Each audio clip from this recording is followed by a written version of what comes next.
देवों के देव महादेव उज्जैन के मंदिर में साक्षात विराजमान है। सभी ज्योतिर्लिंगों में से महाकाल ज्योतिर्लिंग ही है, जिसका मुख दक्षिण दिशा में स्थित है।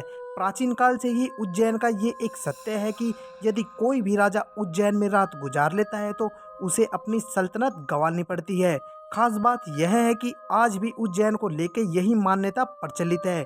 यदि कोई भी वर्तमान राजा रूपी नेता अर्थात प्रधानमंत्री या कोई भी जनप्रतिनिधि उज्जैन शहर की सीमा के अंदर रात बिताने की हिम्मत करता है तो उसे इस अपराध का दंड भुगतना पड़ता है। आखिर ऐसा क्या रहस्य जुड़ा है उज्जैन नगरी के महाकाल मंदिर से, जहां कोई भी मानव रूपी राजा रात नहीं बिता सकता? तो आइए जानते हैं उज्जैन महाकाल मंदिर का वो रहस्य जिससे हर कोई इंसान अनजान है। हेलो दोस्तों, मैं हूं सचिन और आप देख रहे हैं सच्चे फैक्ट्स। तो चलिए शुरू करते हैं। उज्जैन स्थित महाकाल मंदिर रुद्र सागर की झील पर बना हुआ है। यहाँ भगवान शिव के 12 ज्योतिर्लिंगों में से एक प्रभु महाकालेश्वर दक्षिण मुखी ज्योतिर्लिंग के रूप में विराजमान है। इस मंदिर को मुख्य रूप से 3 भागों में विभाजित किया गया है। मंदिर के गर्भगृह में महाकाल दक्षिण मुखी ज्योतिर्लिंग विराजमान है। यहाँ प्रभु महाकाल के साथ माता पार्वती, गणेश, कार्तिकेय भी विराजमान है। गर्भ के ऊपर वाले हिस्से में ओम कालेश्वर मंदिर और सबसे ऊपर नागचंदेश्वर मंदिर है। संपूर्ण विश्व में भगवान शिव की महाकाल रूपी प्रतिमा का ये एकमात्र मंदिर है जहां प्रभु की भस्म आरती होती है। ये आरती चिता की ताजा भस्म से की जाती है।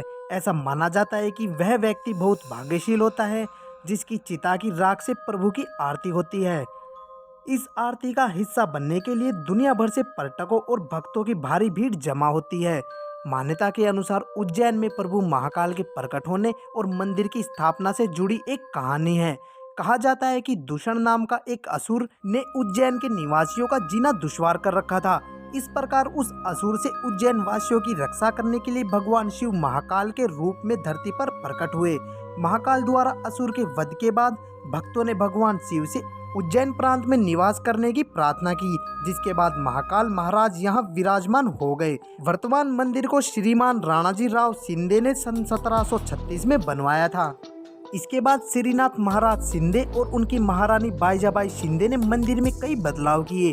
कहते हैं कि महाकाल से बड़ा कोई शासक नहीं है। जहाँ महाकाल राजा के रूप में साक्षात विराजमान है, वहाँ कोई और राजा रूपी तत्व हो ही नहीं सकता।